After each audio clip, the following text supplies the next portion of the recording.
can you start with just like 5 minutes of study? Read something to help you feel a sense of achievement that you're getting going, because often it's getting going that's the hardest first step. Hi everybody, my name is Sam. I'm a third year psychological science student here at UNSW, and I'm the networking and engagement officer at Student Minds. I'm joined today by Jill Newby, who is the head of clinical research at the Black Dog Institute and is also an associate professor in psychology at UNSW.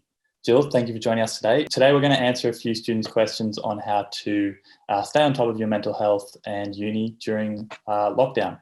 So lots of questions coming in from the students, Jill. So if it's all right with you, I'll just jump straight in with the first question. So first one off the bat, is it normal to feel stressed, worried or anxious when in lockdown?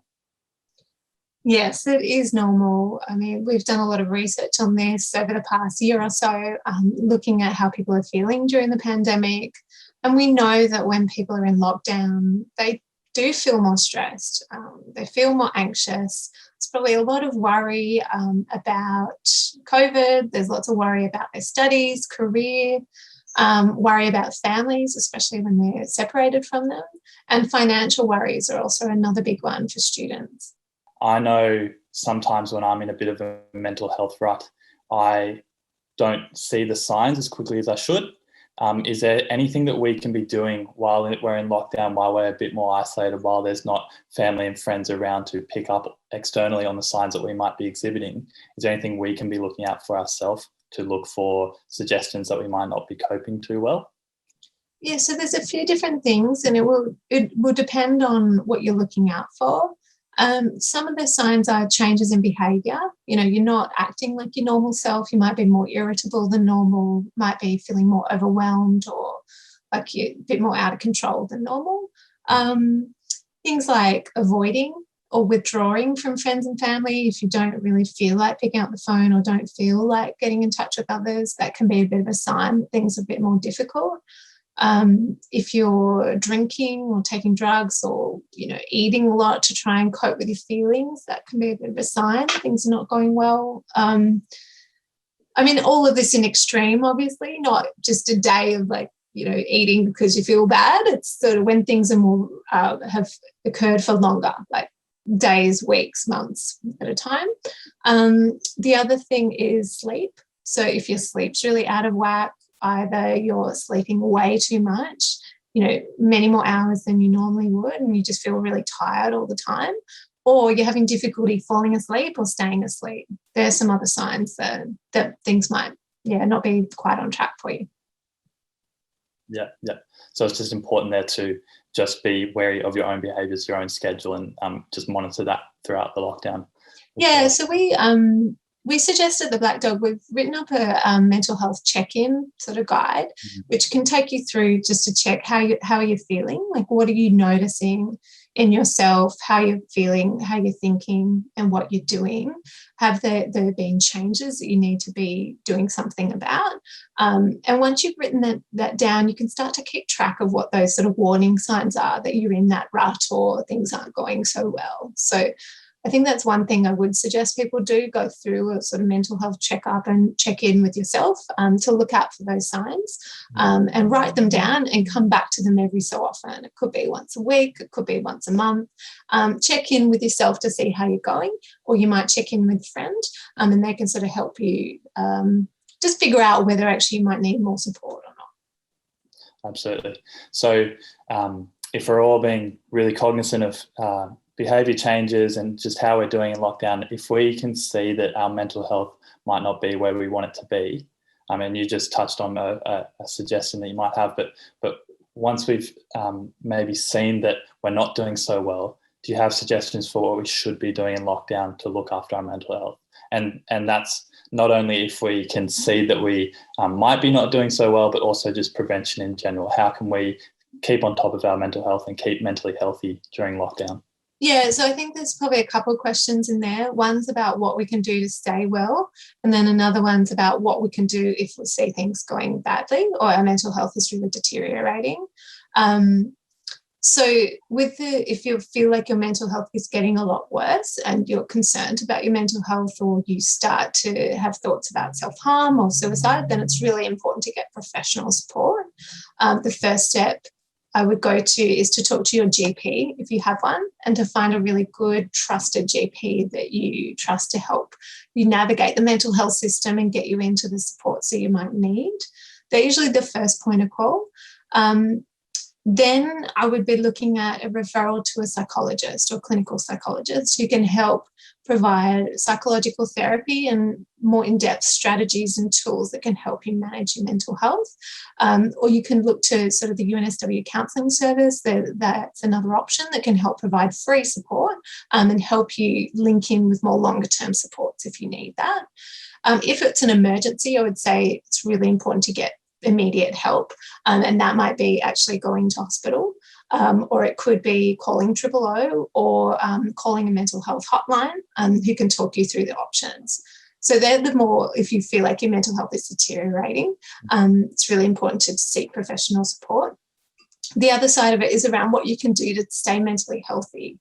And they're the little things that we do each day that can make a big difference. Making sure you get enough sleep and prioritising that. I know for uni students, sleep is often really up and down. You know, you might be having shift work, or you might be studying late at night, or you might be catching up with friends who might live, you know, in a different country, and that keeps you up. So I really acknowledge that, like, sleep patterns can be really out of whack just by nature of how, you know, where you're at in life and all the other things you're juggling. But sleep is really critical for mental health and for physical health as well. So trying to prioritise that and getting a good night's sleep as much as possible will help. The other thing is exercise. So I know not everyone can be physically active or go outside at this time, especially people with chronic conditions where they're concerned about contracting COVID if they go outside. But whatever you can do to remain physically active can be helpful. So if you can go outside for a walk or get outside into the sunshine, that actually can make a big difference. If you can't, then doing activity in the house would be helpful. So it could be like a virtual workout or something like that. If that's too much, then it could be like a virtual yoga or YouTube yoga session. Anything you can do to remain active can help. And then there's the other things, like making sure you learn how to relax, take breaks, break things down into smaller steps so it's more achievable, and staying connected with friends and family to make sure you're not too isolated or lonely, and just to have someone to talk to about if things aren't going so well, or you just want to talk about how things are going. Mm. And then beyond that, in specific relation to university, if we're feeling overwhelmed, we've got assignments coming up, deadlines coming up, is there anything that, you know, habits or mindsets or any kind of tips that we can take into account when it comes to university to keep on top of our mental health? Yeah, I think part of it's around planning and preparation when you're at uni, knowing what's coming up and breaking those things down. I think when we feel overwhelmed and anxious, it's because everything feels too much and not achievable within the amount of time or capacity we have. And so if you can break that task down into smaller, more achievable steps, it might feel like you have more of a step-by-step process to get where you need to be, rather than it just feeling like a mountain to climb. So that can be really helpful. Getting supports wherever you can, you know, if the Learning Centre can help out with sort of study skills or exam management skills, or help you with assignments, that might be helpful. And also trying to work with other students, if you can sort of get that support from other people around you, that might help as well. Absolutely. You've probably already touched on the answer a little bit here in the last 5 or 10 minutes, but this is a big question, and I know I've been struggling with it personally. I know a lot of people have. What can we do if we're procrastinating or have low motivation to study, or even, I mean, you were talking about exercise and sleep, all that kind of thing. I just feel, and I know a lot of people are feeling the same, it's just a low motivation to even stay on top of that at the moment. Do you have any tips there for getting that motivation back? Yeah, I think it's around making it really small, achievable things and things that you enjoy. So with exercise, Can you team up with a friend and keep each other accountable? With exercise, we know that people are more likely to do it if they enjoy it. So finding something you enjoy, if it's dancing, like, just jumping around your bedroom, that's exercise, that's getting you active. Or, doing, something else that you might enjoy. I think that's going to help you find that motivation. The other thing around like study, if you're not feeling motivated for that, it's around like little steps. So what can you do? If the motivation is making you avoid it completely, can you start with just like 5 minutes of study, read something to help you feel a sense of achievement that you're getting going? Because often it's getting going that's the hardest first step. After that, once you're in the zone and have gotten started, it's actually a lot easier to keep going with study or with exam prep or doing essays or whatever the task might be. And I think the other thing is motivation follows action. So often we have this idea in our minds that we'll wait to feel motivated to get started with something. So, maybe I'll be feeling motivated later, and so I'll put it off till later to get started with the activity that I need to do. But actually it's when we start and do that behaviour and, get started with something, the motivation follows later. So it's almost like the more we do, the more motivated we feel, and the less we do, the less motivated we feel. So it's just those little things that can get you going, I think, can help. And then the other side of it is like rewarding yourself. I think often when you procrastinate, what happens is you just feel guilty all the time. Like you're not enjoying the time you're spending not doing the task. Like you're just feeling guilty around it. You might spend hours watching TV, but just feel awful about that because you should be doing something else.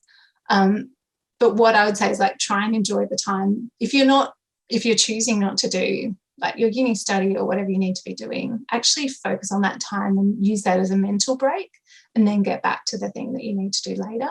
Because otherwise the time that you have off or that you're avoiding doing the task, you ruin anyway because you feel so awful about it. So it's sort of making the most of that and using that as a proper mental break to get you ready to start again.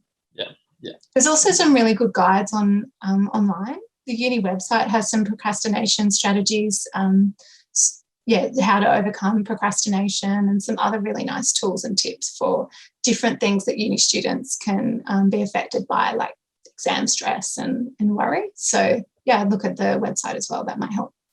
You've actually just touched on my next question, which was, are there any websites, apps or online modules that I can use to help me stay on track?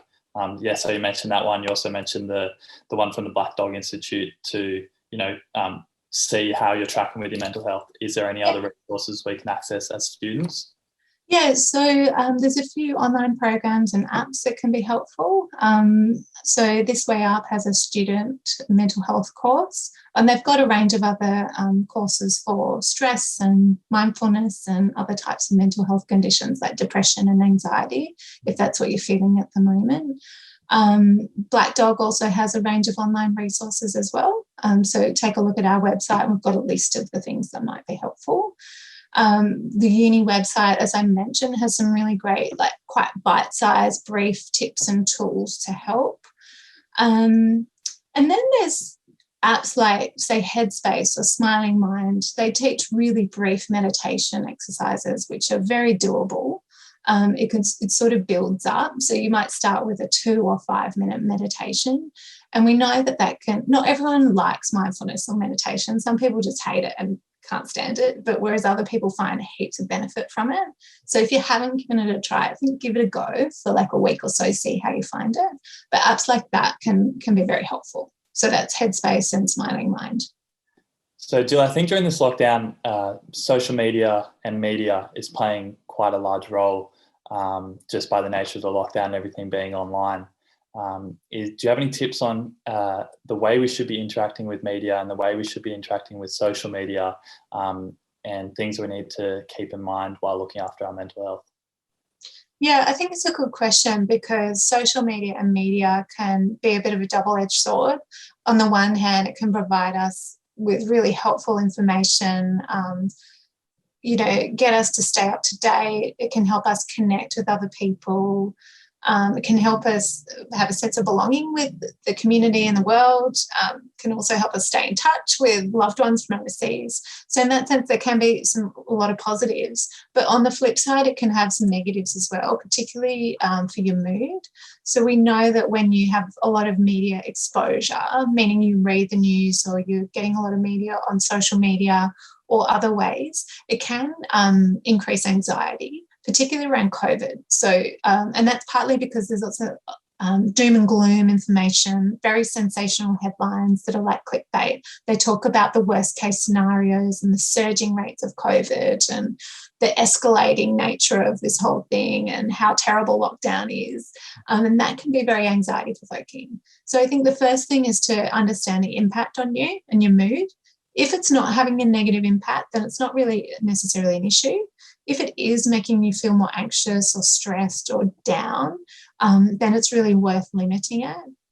Figure out the reasons why you're using it. So if you're going on social media because you're feeling bad about yourself or feeling really lonely, think about ways to address that loneliness.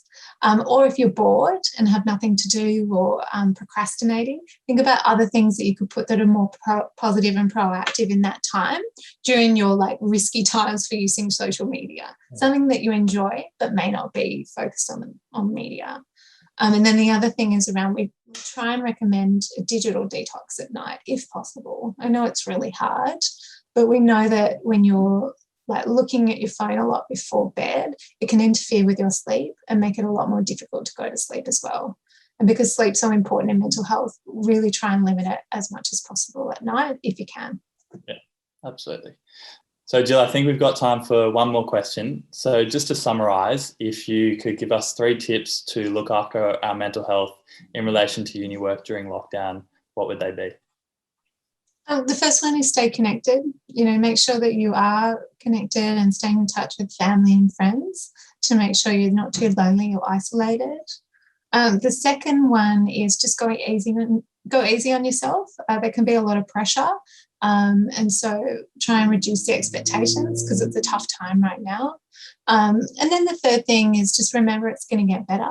This situation is temporary and lockdown will end. And there is an end in sight. Yeah. So stay connected, go easy on yourself, and remember that there's an end in sight, of course. Jill, thank you so much for joining us today. And to everybody watching, good luck with the rest of the term and for your studies in the future. Thanks for having me. Cheers.